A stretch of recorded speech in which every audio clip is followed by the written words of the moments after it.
Good morning students. आज हम second chapter का आगे के श्लोक पढ़ेंगे। इससे पहले हम इस जो श्लोक हैं वो पहली वीडियो में पढ़ चुके हैं, उससे आगे पढ़ते हैं। पीत्वाम रसम तु कटुकम मधुर समानम माधुर्यमेव जन्येव मधुमक्षिकासो संत स्ततेव समसज्जनम दुर्जनानां श्रुत्वा वच मधुर सूक्त रसम सृजंती। इसकी हिंदी है, पीत्वाम रसम तु कटुक मधुर समान, जो पीकर कड़वे रस को और उसको मधुर समान माधुर्य वे मधुर समान जो शहद होता है, जनेब पैदा करती है, निर्माण करती है। कौन? मधुमक्षिका सो, जो मधुमक्खी होती है वो कड़वे रस को पीकर मधुर समान, जो मीठा होता है, मीठे के समान होता है क्या? शहद का निर्माण करती है या बनाती है जन्नेतु, तो वह मीठा शहद बनाती है कड़वे रस को पीकर। संत स्थितेव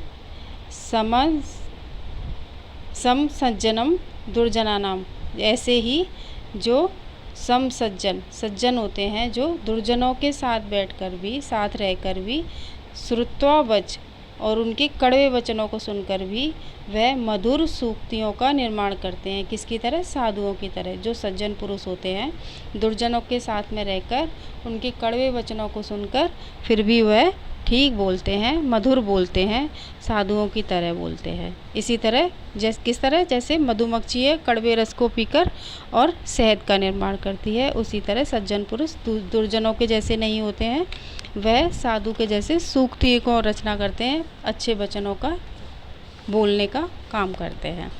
अगला है, विहाय पौरुषम यो ही देव मेवा लंबले प्रसाद सिंहवत तस्य मूर्धिन तिष्ठन्ति वायसा।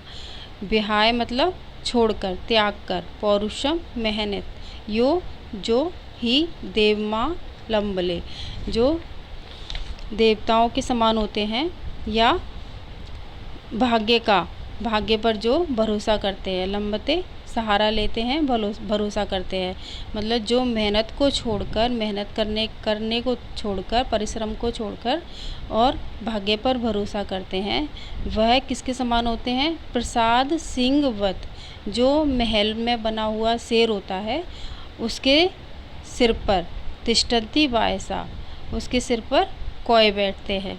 इसी तरह जो भाग्य के भरोसे बैठते हैं वो अपनी मेहनत को छोड़ देते हैं, वो उसके समान होते हैं। जो शेर होते हुए भी उसके सिर पर कोए बैठते हैं, वो अपनी रक्षा नहीं कर सकता है, उसके समान वैसे ही पुरुष होते हैं जो मेहनत पर भरोसा नहीं करते हैं, वह अपने भाग्य पर भरोसा करते हैं।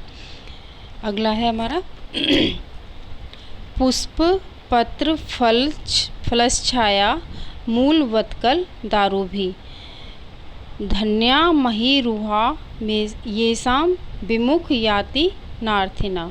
इसकी हिंदी है, मतलब धन्य है महिरुहा, जो पेड़ होते हैं, वृक्ष होते हैं, धन्य है वह पेड़ जो पुष्प पत्र फल छाया, मूल मतलब जड़, और बक्कल पेड़ की छाल होती है, पेड़ की जो छाल होती है, और दारू भी, वह लकड़ियों के द्वारा अपनी हर चीज़ को दे देते हैं। वो पेड़ क्या होते हैं? कभी मना नहीं करते हैं, पुष्प भी देते हैं, पत्र भी काम आता है, फल छाया, जड़ और बक्कल, और दारू भी मतलब लकड़ियों के द्वारा सभी को। ऐसाम विमुख याति नार्थिन, जो याचक होता है, जो उनसे जो कुछ मांगता है पेड़ों से, जैसे कोई फूल लेता है, कोई पत्र लेता है, पत्ते लेता है, कोई पुष्प लेता है, तो इस तरह से वह जिसको जो चाहिए वो देते हैं। विमुख मतलब कभी उन्हें मना नहीं करते हैं,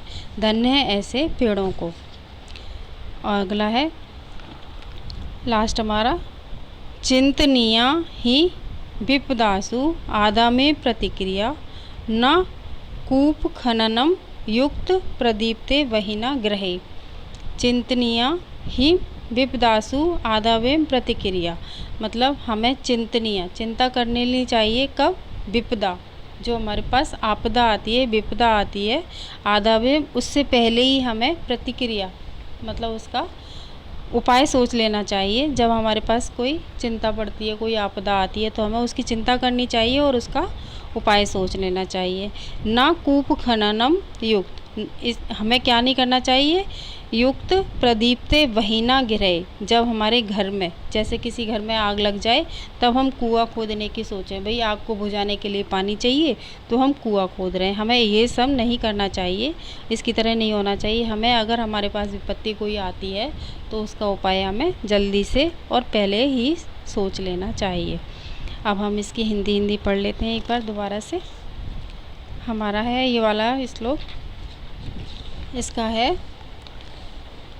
वह मधुमक्खी जो कड़वे रस को पीकर मधुर रस के समान शहद का निर्माण करती है, शहद को बनाती है, उसी प्रकार सज्जन पुरुष होते हैं, सज्जन जो लोग होते हैं, दुष्टों के कड़वे वचनों को सुनकर, जो दुर्जन लोग होते हैं उनकी कड़वे वचनों को सुनकर भी सज्जनों के समान मधुर सूक्ति का निर्माण करते हैं, मधुर वाणी ही बोलते हैं।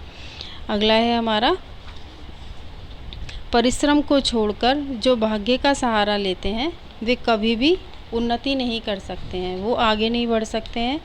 यदि सिंह महल में बैठ जाए तो वह यह भूखा मर जाएगा, महल में बैठा है तो भूखा मर जाएगा, उसे अपने उदर की पूर्ति के लिए, अपने पेट की पूर्ति के लिए हाथ पैर चलाने पड़ते हैं। वैसे ही भाग्य के भरोसे बैठे रहने से कुछ प्राप्त नहीं होने वाला है, कुछ प्राप्त नहीं होता है, कुछ पाने के लिए परिश्रम करना अत्यंत आवश्यक होता है। अगला है हमारा, विपत्ति का प्रारंभ में ही उपाय सोच लेना चाहिए। जब हमारे पास विपत्ति आए तो उसका प्रारंभ ही उपाय सोच लेना चाहिए, क्योंकि अग्नि द्वारा जलते हुए कुएं घर में, जब अग्नि द्वारा घर जल रहा है तब उसमें हम कुआं खोदेंगे, वह उचित नहीं है, वह गलत है, वह वहाँ कुआं ही नहीं खोद पाएंगे जब अग्नि को बुझाने के लिए। तो इस तरह से हमें, अगर हमारे पास विपदा आती है, उसका हमें उपाय पहले से ही सोच लेना चाहिए। Thank you.